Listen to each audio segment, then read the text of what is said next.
Hi, Ruth. Thank you so much for joining us today.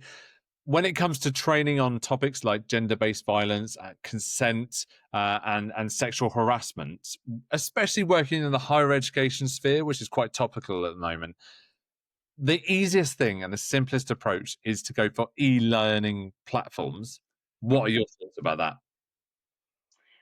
My thoughts about e-learning platforms are that they are better than nothing, but they are not sufficient Mhm. to meet the goals that people are trying to meet when engaging with them. If we want to meaningfully create cultures within institutions that prevent sexual violence from taking place at the endemic proportions that they currently are, then we are going to need to invest a lot more for our staff and students than a click-through e-learning.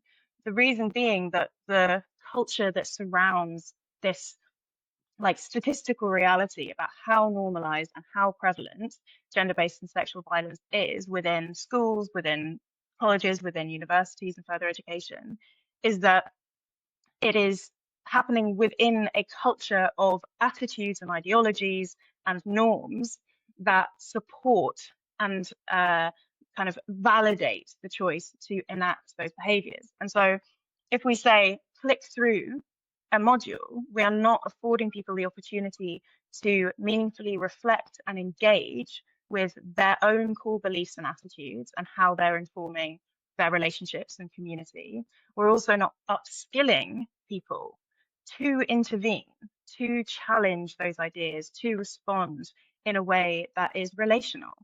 We're not talking about something that's like theoretical and academic. We're talking about something that is very sensitive, that can and will trigger people because, as we know from how prevalent it is, staff and students alike, there are huge numbers of survivors. So to send out an e-learning module and say, click through this, and then we will have met the criteria for upskilling and consciousness raising, I think is a pipe dream. My sympathy is with those who have to make decisions of how to meet this guidance in with the budgets that they have. There isn't the time, there isn't the money readily available in the current system of priorities to invest in the kind of meaningful training, the kind of meaningful investment that is required to actually shift the culture, shift the policies and procedures to ensure that there is not a continuation of this culture of normalizing and enacting sexual and gender-based violence. I think you've raised some really good points there, and I'd like to home in on what is a very common theme within higher education at the moment, especially in the last 12 months, which is finance. They are struggling throughout the whole country, and there are numerous reasons for that, and I can get on that. I could be on a soapbox for hours on that point. But one of the other areas is that policy and procedure. You mentioned that. And sometimes when I go into places, I just feel that it's just too simple to chuck it through ChatGPT and hope for the best. And they're not really brought alive. So, how would you say an institution should approach? And this isn't just focused on higher education, this is across the board on this specific topic. How should their policies look? Their policies about sexual misconduct specifically. Yeah. I think that very often safeguarding and sexual misconduct policies read as a manual of a kind of procedure on how to protect the reputation of the institution Mm. rather than anything that is written in accordance with trauma-informed practice, harm reduction approaches, centering survivors and healing, promoting accountability and sort of transformative justice within the framework of the institution. These aspirations, even though they are what educators that I train say they want in instances of sexual misconduct for students and staff to access support, to be accountable, to change their behavior, to prevent further harm. And yet the policies that have the remit of these cases and these instances don't facilitate that. And so what I would advise, what we consult on with education institutions to embed is a move away from trying to ensure that the reputation of the institution is protected, try to move away from that anxiety, even though, of course, there are plenty of very understandable reasons why that is there, but rather to center the experience of those who have or are at risk of experiencing sexual and gender-based violence. You know, the centering of that and engaging. There are plentiful resources. We do a lot of consultancy. There are lots of organizations that do. Centering that experience rather than operating from a place of, I want to really avoid getting sued, is a good place to start. I think that the policies should be there and should function to protect the people that fall within their remit, the young people and the staff who should be protected by them. So from what you're saying then, what is missing from safeguarding policies then? A lot is missing from safeguarding policies, namely an evidence basis of success. So when we think of safeguarding policies, typically it is a manual telling staff what they should do when they suspect that there's a safeguarding concern, and the criteria for a safeguarding concern is incredibly high, and there is a move to protect the reputation, build up a picture and protect the reputation. If we think of safeguarding policies holistically, like what is it that compromises the safety of a young person in an institution, their physical, psychological and social safety, and what can we do to protect it? And if we think outside the box, suddenly we're going, well, if we know that all of the evidence and research shows that if we have a thorough and comprehensive approach towards the teaching of and the normalization of like a relationships education, if we are clear and consistent about an approach to relationships and sex, like education and values and standards, if there is a culture where there is not a tolerance towards abusive or harassing behavior, then instances of ever like more physical sexual violence diminish. We can't say that we are committed to the safeguarding of young people within an institution if at the same time we are not doing anything that aligns with what is evidence to work to prevent them experiencing sexual violence or to provide accessible support for those who already have. Those things don't match up in my mind. And so safeguarding policies feel like they have the potential to be so radical, but in reality, that it's like a tick box exercise to kind of cover the back. And they need to do that. And I want to be really clear that I'm speaking about these policies in a sort of structural and systemic way. I know many individual safeguarding leads and educators who do incredible work and are deeply committed to supporting the needs and protecting the safety of individual students.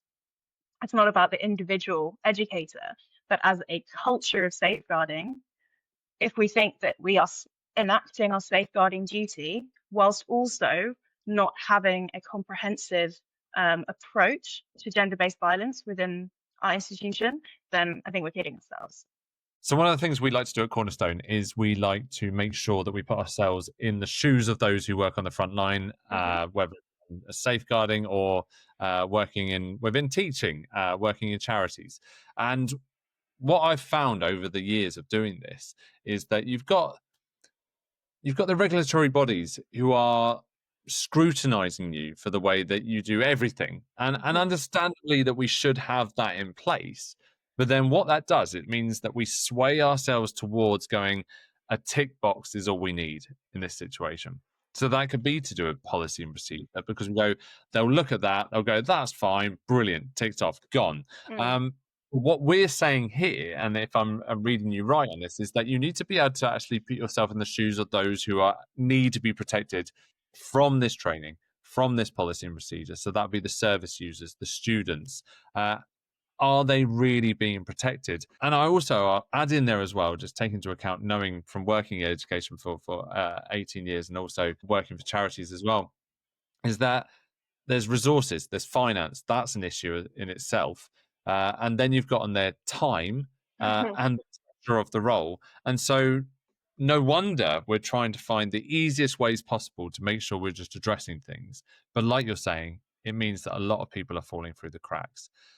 And then we add on top of that reputation. So the other day I took some training. It was 2-day training for DSLs, and what I love to do in that is I put an activity in, and there's 5 statements on the screen, and then I say to them, right, you have to number it 1 to 5. Which is the most important role within safeguarding?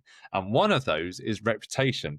And what I loved is it was only supposed to be a 5-minute activity, but they were discussing and debating between a lot of them which one should be at the top. And then some were saying, well, actually, reputation should be halfway up because people won't trust you unless you have good reputation. And I suppose that's the problem we have here, is that the reason why they're putting reputation as the main thing is that they want people to be attracted to them. And if there is an issue, and if they go on about safeguarding too much, some people feel, and I know this from experience of working in it, there's some people feel that people will not be attracted to come to their institution, their charity, their organization. So what would you say to people like that who feel that actually reputation is one of the most important things?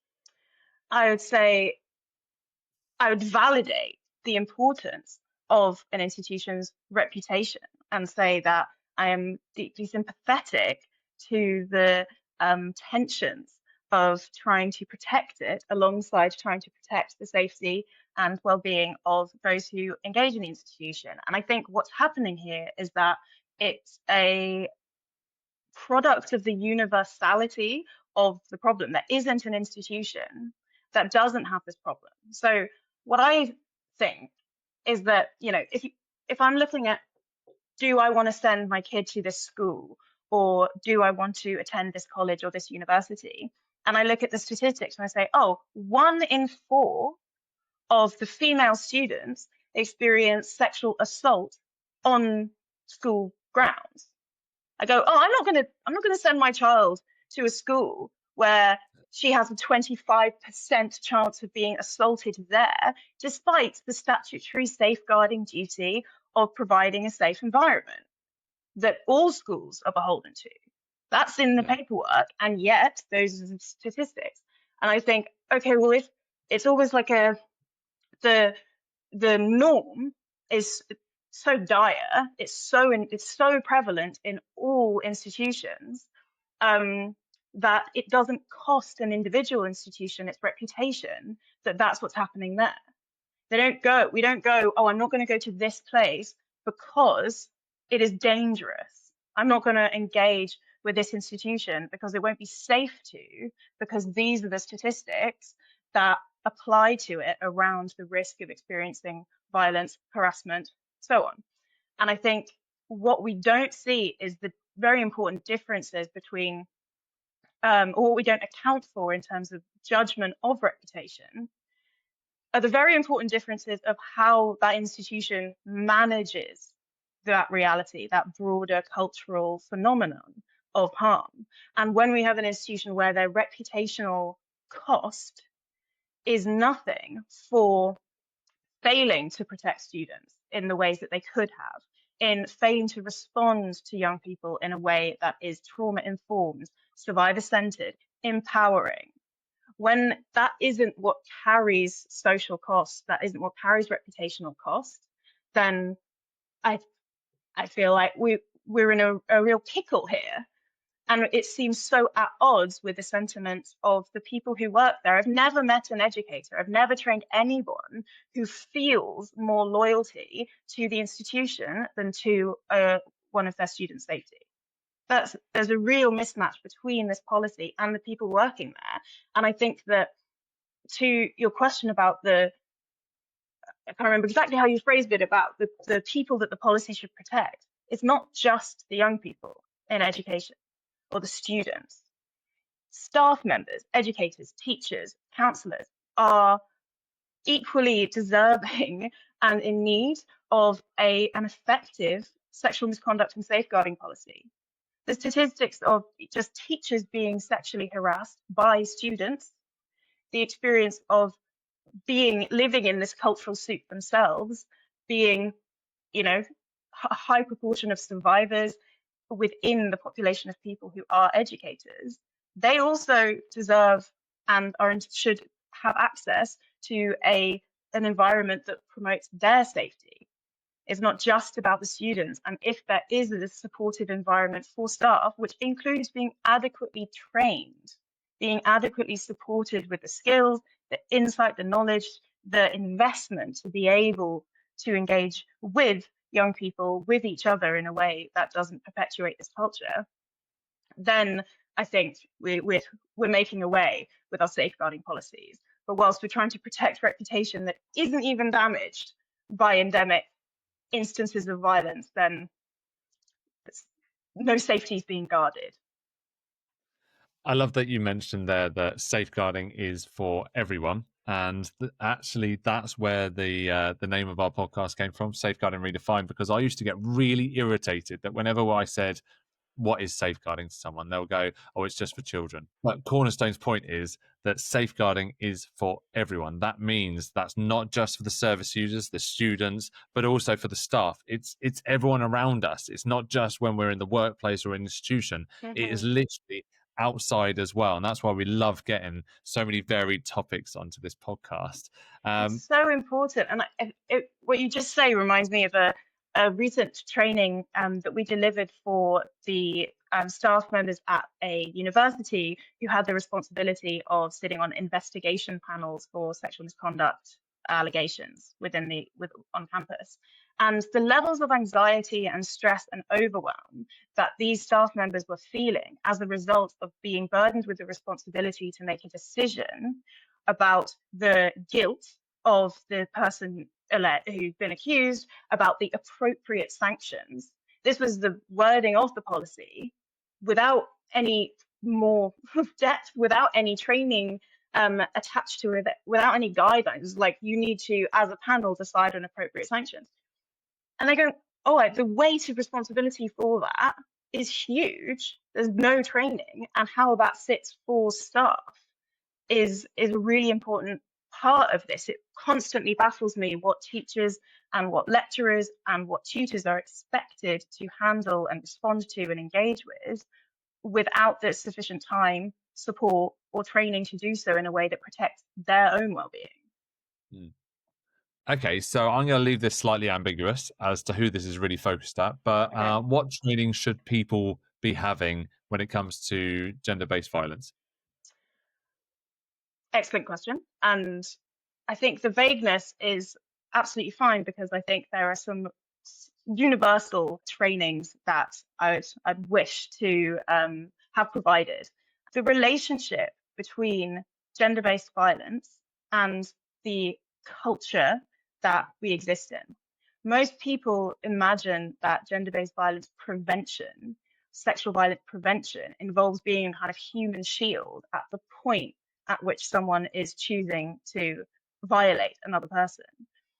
If we have comprehensive understanding and knowledge and skill and empowerment to engage with the actual prevention work of changing hearts and minds, shifting ideology around entitlement and impunity, and around the gendered double standards, and about power and accountability, if there is a generalized upskilling amongst educators about the relationship between those two things and how we disrupt these cultures from proliferating and developing into assaultive behaviors, that would be excellent. If everyone was trained to understand what it means to practice in a trauma-informed way, to be accessible and inclusive to the students they're already working with who've experienced relational and intimate trauma, and if everyone understood how to respond to a disclosure, we all I imagine every person listening to this podcast will have been told by someone they work with that that person has experienced a form of violence, and being put on the spot to respond to that in a way that reduces harm in a way that is empowering and healing and supportive, that requires training, that's specialist knowledge. I've been working in this sector for over 10 years. There is a lot to learn, there is a lot to engage with. I still am met with questions that I don't get. There is the complexity and sensitivity to this theme that currently we expect educators to do the job, but just without training. And so Mm, I think if there was a space where the skills could be developed, where there could be a really like emotionally sensitive way of engaging with the fact that teachers themselves have experienced gender-based violence, that mm, they themselves are navigating what it's like to be told that they have to incorporate challenging toxic misogyny in the classroom whilst they are experiencing it in the classroom and have never been trained on how to deal with that and don't have the time um, to access any support about what that feels like. You know, the reality of the kind of culture of time scarcity for educators make this feel like a real pipe dream. But I think if those training topics were kind of standardized PGCE core material, um, then we would be making significant headway into really giving a backbone to the safeguarding policies that are written for every institution. you give a really good answer there, and it is very much about being prepared and having the right formal training and actually doing it from the right heart.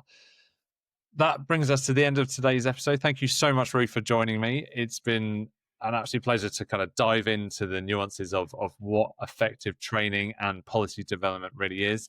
I know that we have actually got a few more episodes coming up on gender-based violence with you coming up in the future.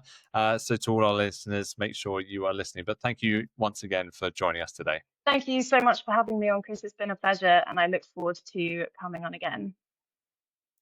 If you enjoyed this episode, don't forget to hit the follow button so you don't miss another episode of Safeguarding Redefined.